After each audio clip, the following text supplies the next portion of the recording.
नमस्कार, मी वास्तुतज्ञ ज्योतिर्विद आनंद पिंपळकर. लोकांना अनेकदा वाटतं की ज्योतिषी म्हणजे फक्त कुंडली पाहणारा, ग्रह नक्षत्राचा अभ्यास करून भविष्य सांगणारा माणूस. पण त्याचं आयुष्य आणि त्याच्या जबाबदाऱ्या यापेक्षा खूप मोठ्या आणि खोल असतात.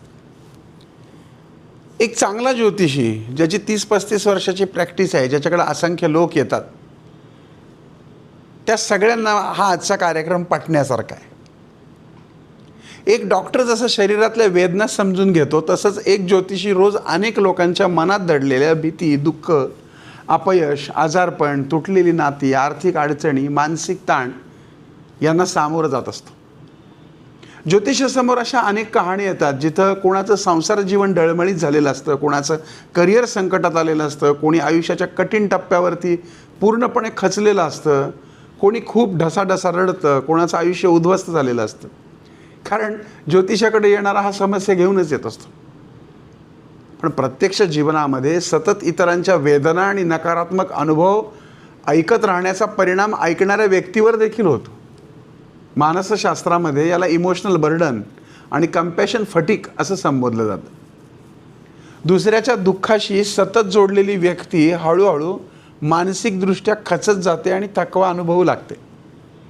आणि वैज्ञानिकदृष्ट्याही हे मान्य करण्यात आलं आहे की मानवी मेंदू हा केवळ स्वतःच्या भावना अनुभवत नाही हो, तर तो समोरच्या व्यक्तींच्या वेदनांनाही प्रतिसाद देतो. यालाच मिरर न्यूरॉन इफेक्ट म्हणतात.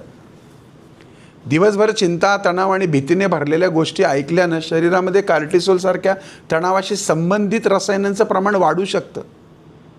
यामुळं कालांतरानं त्या ज्योतिषाला अनिद्रा, डोकेदुखी, अतिविचार, मानसिक थकवा, भावनिक कमजोरी, प्रचंड चिडचिड, आरडाओरडा आणि संताप आणि खडूसपणा, आरडाओरडा, किरकिरेपणा जाणवू शकतो. मानसिकदृष्ट्या पाहिलं तर प्रत्येक व्यक्तीची कहाणी ऐकूनही स्वतःला त्यापासून अलिप्त ठेवणं हा ही एक ज्योतिषाच्या पुढची मोठी कसोटी असते. आपण ज्योतिषी हा माणूस आहे ना, त्यामुळं अनेकदा तो इतरांच्या वेदना स्वतःच्या मनात साठवून ठेवतो.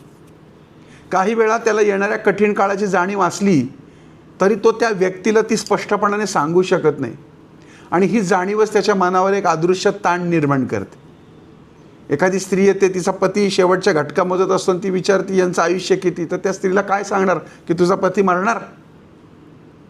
ज्योतिषशास्त्राच्या परंपरेनुसार जो इतरांना मार्गदर्शन करतो ना, तो त्यांच्या कर्माच्या आणि ऊर्जेच्या स्पर्शातही येतो असं मानलं जातं. आणि म्हणूनच प्राचीन परंपरेत ज्योतिषानं नियमित साधना, मंत्रजाप, ध्यान आणि आत्मशुद्धी करावी यावर भर दिला गेला आहे. यामागचा उद्देश हाच आहे की दुसऱ्याचं कर्म स्वतःवर घेणं नसून स्वतःचं मानसिक आणि आध्यात्मिक संतुलन टिकून ठेवणं हा आहे. आणि म्हणून बहुतांशी ज्योतिषी हे चिडचिडे आणि तिरसट असतात, ते याच गोष्टीमुळे. आणि कदाचित सर्वात महत्त्वाचा प्रश्न हाच आहे की जेव्हा संपूर्ण जग आपल्या अडचणीचं उत्तर शोधण्यासाठी एका ज्योतिषाकडे येतं, तेव्हा त्या ज्योतिषाच्या स्वतःच्या वेदना तो कुणापुढं मांडतो. लोक त्याला भविष्याबद्दल त्याच्या विचारतात त्यांच्या, पण काही फार कमी जण आहेत की ते त्या ज्योतिषाच्या वर्तमानाची विचारपूस करतात. गेली 35 वर्षे मी हाच प्रवास करतो आहे. हजारो लोकांचं भविष्य पाहिलं, भविष्य घडवलं, त्यांना मार्गदर्शन केलं, त्यांच्या आयुष्यामध्ये प्रचंड बदल घडताना मी अनुभवले. ते एक अख्खी पिढी बनताना मी पाहिली आहे. अनेकांचे संसार सावरले, अनेकांना योग्य दिशा मिळाल्यात, अनेकांच्या आयुष्यात नव्या आशेचे किरण निर्माण झाले. आज माझ्याकडे येणाऱ्या लोकांची संख्या प्रचंड मोठी आहे. माझ्याकडे सप्टेंबरपर्यंतचं बुकिंग फुल आहे. नाही काय कुठली जाहिरात बिरात तर मी कुठं करत नाही आहे, कुठल्याही स्पॉन्सर्ड ॲड्स नाहीत. तरी लोकांनी जो मला दिलेला विश्वास आहे, माझ्या कार्याची जी माउथ पब्लिसिटी आहे, हीच तर खरी तर माझ्या कामाची खरी पावती. परंतु तुम्हाला खरं सांगू का, एक गोष्ट मला नेहमी मनाला स्पर्शून जाते की ज्यांच्या आयुष्यामध्ये बदल घडतो त्यांच्यापैकी फार थोडे लोक फोन करून सांगतात, पेढे घेऊन येतात की सर तुमच्या मार्गदर्शनामुळं आमचं आयुष्य बदललं, आमचं काम झालं, किंवा तुमच्या अभ्यासामुळं आम्हाला फायदा झाला. असे काही शब्द, काही आभार आणि काही कौतुकाचे जे क्षण असतात ते माझ्यासारख्या अभ्यासकांसाठी हे अमूल्य असतात. चला, बरेच लोक बोलत नाहीत, काही लोक पुस्तकं वाचून प्रयोग करतात, त्यांना फरक पडतो. कुठेही गेलो तर रस्त्याच्या कडेला दुतर्फा लोक जमतात, भेटतात, फोटो काढतात. यावरूनच मी खरं तर समाधान मानतो. का हो, प्रत्येक जीव हा कौतुकावर तर जगत आहे. आपण केलेल्या कार्यामुळे एखाद्याच्या आयुष्यात जर चांगला बदल झाला असेल तर तो अनुभव आणि ते समाधान आम्हाला सांगणे ही फक्त औपचारिकता नसते, तर ती आमच्या अभ्यासाला अधिक धार देणारी आणि सरावात सातत्य आणणारी आणि ज्ञानात अधिक वाढ करण्याची एक प्रकारची प्रेरणा असते. आणि म्हणूनच माझ्या किंवा तुमच्या संपर्कात येणाऱ्या कुठल्याही मार्गदर्शकामुळे तुमच्या आयुष्यात जर चांगला बदल झाला असेल, चांगलं झालं असेल, दिशा मिळाली असेल, तर तुम्ही कृतज्ञता म्हणून त्याला जरूर नक्की कळवा. नाही तो तुमच्याकडनं बाकी कुठल्या गोष्टीची अपेक्षा करणार, पण तुमचे 2 कौतुकाचे शब्द, ते आशीर्वाद त्या भविष्यवेत्यासाठी खूप महत्त्वाचे असतात, मोठं बक्षीस असतं. आणि म्हणूनच मला तुम्हाला तात्पर्य सांगायचं आहे की एका खऱ्या ज्योतिषाचं आयुष्य हे केवळ ग्रह नक्षत्राचा अभ्यास करण्यापुरतं मर्यादित नसतं.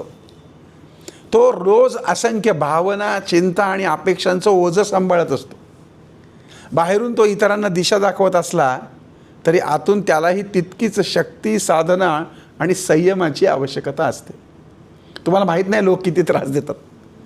जीव तोडून, जीव ओतून ओतून जरी समजून सांगितलं तरी त्यांना कळत नाही. एकेका माणसाला मी 1-1, 1.5 तास देतो, 40 पानं लिहून देतो, 300 पानाची पत्रिका देतो, समोर वाचून घेतो, तरी लोकांचं काही समाधान होत नाही.